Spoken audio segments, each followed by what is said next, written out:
حضرت علی نے انوکھی بات کرتے، کہتے نا مجھے فلاں جان سے پیارا ہے، تو شیر تھے نا تو شیروں جیسی باتیں کرتے تھے۔ کسی نے پوچھا آپ کو نبی پاک صلی اللہ علیہ وسلم سے کتنا پیار ہے، تو فرمانے لگے سخت گرمی سخت پیاس میں اتنا بندے کو ٹھنڈے پانی سے پیار ہوتا ہے، مجھے اس سے بھی بڑھ کے اپنے نبی سے پیار ہے صلی اللہ ہو۔ کیسی مثال عطا فرمائی، لوگ وہیں کھڑے ہیں جان سے زیادہ پیارے ہیں، فرمایا نہیں، سخت گرمی میں سخت پیاس میں اتنا بندے کو ٹھنڈے پانی سے پیار ہوتا ہے، مجھے اس سے زیادہ مصطفیٰ سے پیار ہے۔ یہ مولا علی کا فرمان ہے۔ ہارون رشید کو پیاس لگ گئی تو پانی کچھ دیر سے آیا تو تڑپنے لگا، پانی لاؤ گلا خشک ہو گیا، گھنٹہ ہو گیا، شور کرنے لگا، جلال میں آ گیا، تڑپ، لاتے کیوں نہیں، جلدی کرو۔ جب بندہ گرمی میں آتا ہے نا باہر سے تو پانی دیر سے آیا نا تو دل کرتا ہے کہ وہ ہو سکتا ہے گھر میں کوئی بم بھی پھوڑ دے، پانی کو دیر سے آیا ہے، پہلے پانی۔ اس لیے سمجھدار خواتین باہر سے جب کوئی آتا ہے تو پہلے پانی لاتی ہے، پانی لاتی ہے، پانی پی لے جناب۔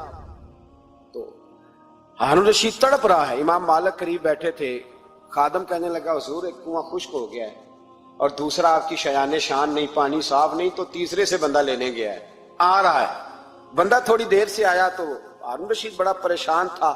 اب بات امام مالک کر رہے تھے تو وہ نہ توجہ اس کی پانی کی طرف تھی، پیالہ پانی کا اندر داخل ہوا تو ہارون رشید کا دل کرتا تھا کہ اڑ کے پانی کے قریب چلا جاؤ، لپک رہا تھا پانی کی طرف۔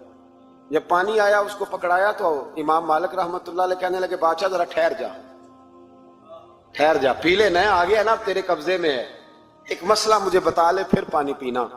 ہارون رشید ایک رات پہلے نا بڑی باتیں کر رہا تھا کہ میں حکومت صحیح چلا رہا ہوں، میرے معاملات بڑے اچھے، اپنی حکومت کی تعریفیں ایک رات پہلے ہو رہی۔ اب جب پانی پینے لگا تو امام مالک اس کو رات والی بات پہ اسے سمجھانا چاہ رہے ہیں، فرمانے لگے بادشاہ رک جا، رک گیا۔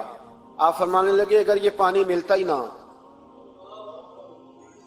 پورے ملک میں نہ ملتا، پھر تجھے پتا چلتا پوری دنیا میں نہیں۔ ذرا سوچیں آپ، اگر پانی خدا نہ خواستہ اگر پانی ملے ہی نہ، کا نہ ملتا، پانی کو کوئی اہمیت تو نہیں نا ہم دیتے، نلکا کھلا ہے تو کھلا ہے، اور اگر ملے نہ تو ہماری بنیادی ضرورت ہے پانی، ایک قدم نہ لوگ چل سکے۔ کہا ہارون رشید اگر ملے ہی نہ اور اگر تجھے لینا پڑے ایک پیالہ پانی کا تو کیا دے کے لے گا؟ کہنے لگا میں اپنی آدھی سلطنت دے دوں گا، آدھی حکومت اور پانی کا پیالہ لے لوں گا۔ امام صاحب فرمانے لگے چل سمجھ میں آ گیا، پی لے پانی۔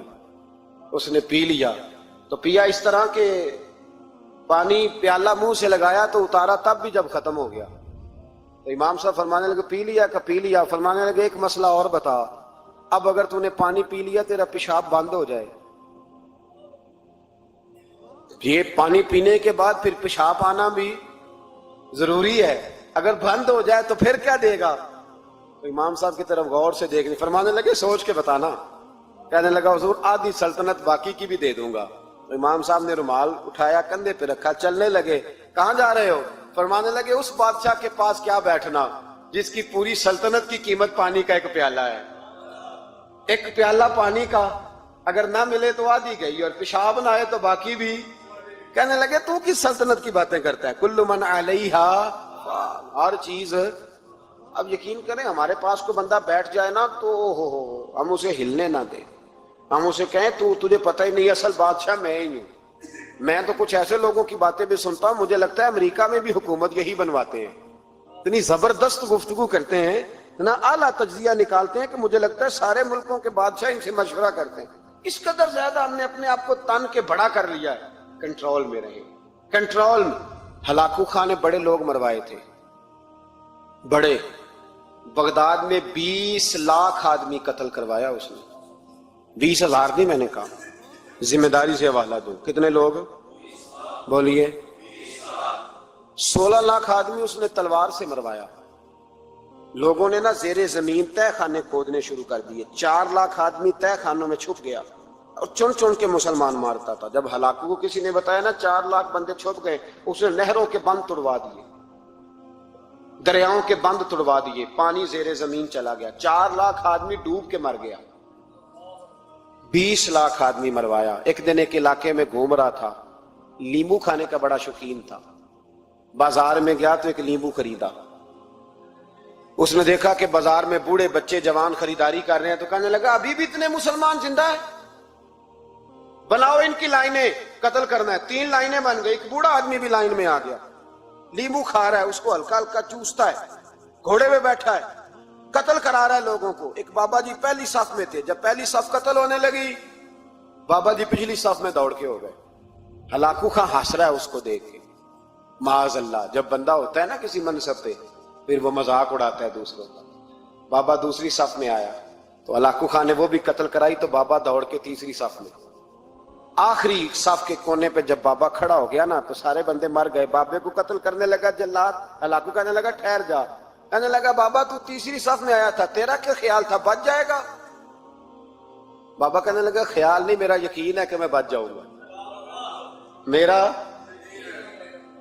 شرط یہ ہے کہ یقین ہو اندر، شرط یہ ہے کہ ہنس کے کہنے لگا ہلاکو خان کیسے؟ تو بابا کہنے لگا اگر اللہ چاہے تو بچ سکتا ہوں، اگر اللہ چاہے تو میں.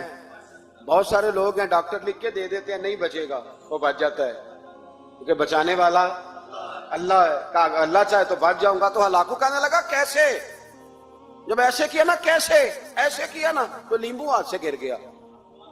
وہ بچے پلیئر نہیں ہوتے، وہ گیند گنتی ہے تو چھلانگ لگا کے پکڑ لیتے. وہ بڑا گھوڑ سوار تھا، نیزہ باز تھا، چھلانگ لگائی لیمبو کیش کرنے کے لیے. کیسے تو کیسے بچے؟ یوں ہاتھ گھمایا، لیمبو گرا تو چھلانگ لگائی، نیچے جھکا. جب نیچے جھکا نا تو گر گیا گھوڑے سے. جو پیر تھا وہ گھوڑے کی رکاب میں الجھ گیا.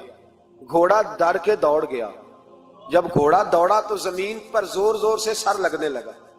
سپاہیوں کہتا دوڑو اس کو پکڑو. سپاہی بھی دوڑے پر گھوڑا قابو نہ آیا. گھوڑا اس وقت رکا جب نہ اس کا چہرہ پہچانا جاتا تھا، نہ آنکھیں سلامت تھی، نہ ناک